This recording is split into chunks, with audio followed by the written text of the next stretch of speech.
you just have to find the funny stories, and you don't have to look very far. This next story is about Brenda. Ladies, I have the express permission from my senior management to tell this story. Brenda. Now, before I do that, I want to step over here. I want to talk to the guys privately a minute. Now, do not tell the women what we're saying. Now, how many men in here have been married or are married? How many have been married less than 5 years? Okay, less than 10 years. Well, see, all you guys know this advice then. One of the things, see, when you're doing humor can alleviate stress, but there's an adjective in there that you need to put in there. Appropriate humor. And I've been married 42 years, and I have never, ever once, as a husband, had the opportunity to define whether my humor was appropriate. That's always been done by my wife. Okay, back to the story.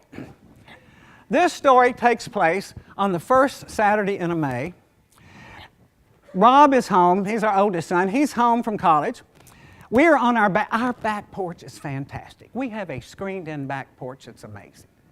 And he and I were sitting on the back porch having coffee and reading the paper and watching the birds. Brenda was upstairs getting dressed.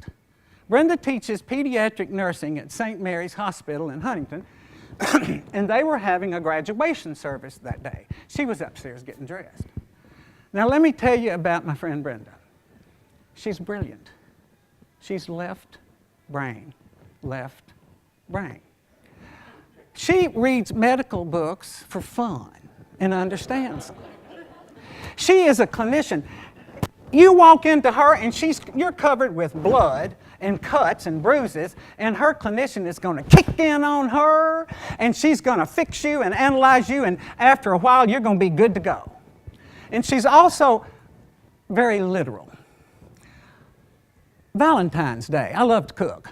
And I cooked her a special meal on Valentine's Day, bought her a little gift, and after dinner I went up to her and gave her a hug, and I said, "Honey, my heart aches for you." She took me to the med center for a heart cath. When somebody is this literal and this focused and this clinical, sometimes they forget to do little things, little insignificant things, like be on time. She had told her friend that she works with, Sharon Reed, she said, "Sharon, I'll pick you up at your house at 8:45. Sharon lived 25 minutes from us. You all do that math. I look over at Rob and said, "Rob, honey, what time is it?" He says, 25 to 9. Is your math in there yet? I went, uh-oh. And he said, uh-oh what? And before I could answer, see, the porch is in the back. The steps from upstairs come down the front. We thought it was an explosion in the front of the house. And what it really sounded like was 38 very enraged elephants coming down the steps in the form of my size 4, 5'4" wife. So I looked at Rob and went, uh-oh, we may be in trouble. He said, we? Poof, he was gone. He disappeared. He evaporated. You know, men have been trying to work this out for centuries on how to evaporate when they get in trouble, and that boy, boom, he had it done. And he left me on the porch talking to myself. Come on, evaporate, disappear, disappear. I looked up, there she was. Now, she looked fantastic. She wasn't buying that. My hair is a mess. This dress is awful, I hate it, and I cannot find my car keys. And with that, she rolled toward me and turned her back to me. She had a nice back. It was open. That dress was gaping open from the nape of her neck to the lower part of her back, and she looks over and says, "Button my dress, please, and hurry up. I'm late." Now, I looked at that dress and that back, and I don't know how many buttons she had.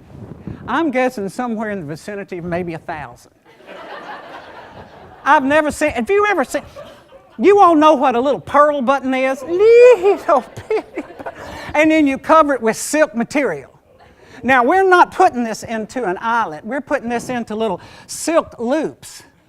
These little skinny buttons, and these hands are not compatible.